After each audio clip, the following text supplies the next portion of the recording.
Welcome back to Tour of Erozea.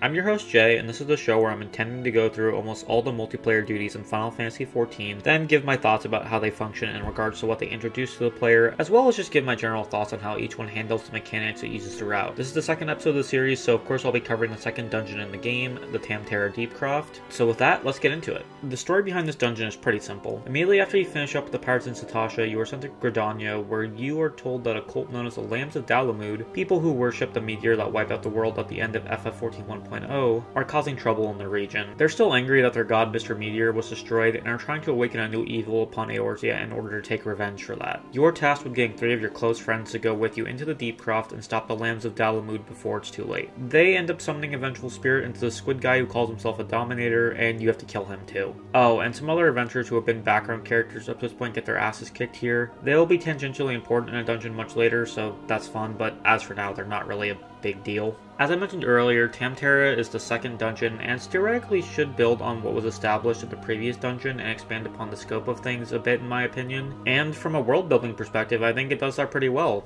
Building up an element of the world via showing there's a cult that worships the thing that almost killed all of them from the first attempt of this game was really interesting conceptually, and I like how it kind of makes that event feel more relevant as the shocks that are still being felt throughout the world despite it having been 5 years since the actual event took place. However, while I think that lore-wise this does advance things a little bit for a starting player, I can't really say the same mechanically.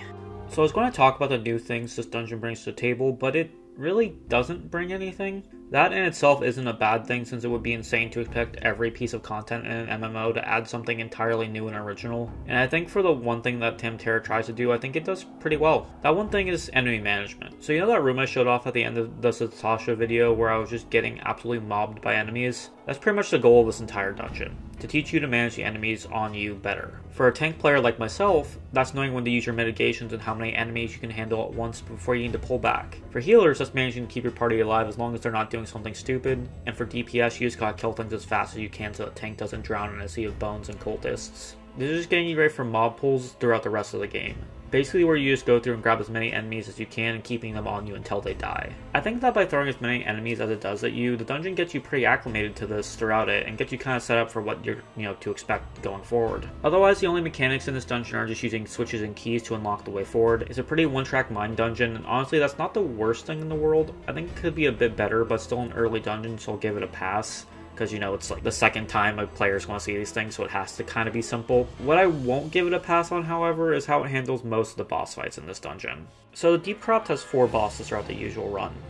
Technically. See, 3 of those 4 bosses are almost the exact same fight with only the number of enemies being different. So basically how the fights go are like this. You run in, you attack the imps and the cultist. Once they're dead, it summons a demon with 2 attacks. You kill it, you activate the orb, you move on. Legitimately, I cannot stress this enough, you do this 3 times with the only difference being whether there are 2, 3, or 4 imps when the fight starts. I feel like after the first dungeon where each boss at least attempted to teach the player new things or have something different going on, this just repeating things throughout the majority of it just feels kind of bad. Like, you could argue it's just about teaching the player to manage their resources and be prepared for tough reinforcements after dealing with a lot of enemies. But even then, I don't think it's a lesson that's so complex it needs 2 repeat fights to fully reinforce it to the player. Thankfully, the other unique boss in this dungeon, Galvathan the Dominator, actually has some neat tricks up his sleeves. His main attack is a big red AoE around him that paralyzes anyone caught in it, so nothing we didn't see in Satasha there, but there's a bit more to this fight than that. See, he will occasionally summon other monsters to his aid in order to help him. Similar in fashion to how the other bosses work, he keeps increasing the number of enemies each time he summons adds. The adds don't just exist to do damage though, as the imps he brings into the battle actually function as a sort of shield for him. This purple beam you see on screen that connects them is actually making Galvathan invincible, and he'll stay that way until you touch down the imp into the pavement.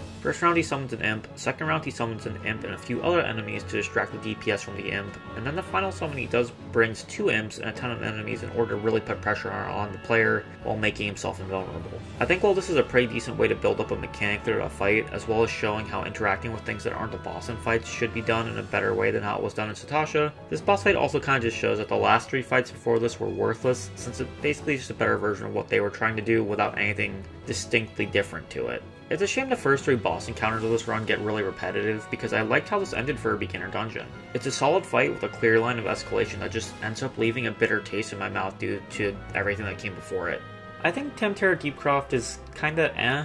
It's a very one-track mind dungeon that adds some interesting background info to the world, and that's really all I can say about it. Despite being fine with how the entire dungeon was just focused on getting you acclimated to pulls, I feel like having the boss fights, which are separated from everything else, being almost all the same really hampered the fun I had with this one. It seemed quite interesting for where it shows up in the game boss, but overall I struggle to call the actual gameplay parts of it okay. Not the worst dungeon in the game by far, but also not exactly a good one either, in my opinion. And with that, we finished Tam-Tara Deepcroft. Comment down below what you thought, and be sure to subscribe if you want to see me make more of these. Also, make sure you check out these other videos that should be up on the screen right now that my friends and I have been working on. I personally think they're all pretty cool as well, though as you may have suspected, I am a little biased towards the Jay Talks About Games videos. You may also want to check out these videos by my good friend Melee. He's been doing some pretty good work over there. Anyway, that's all I got for today. I've been Jay, and I'll see you next time for another Tour of Erozea.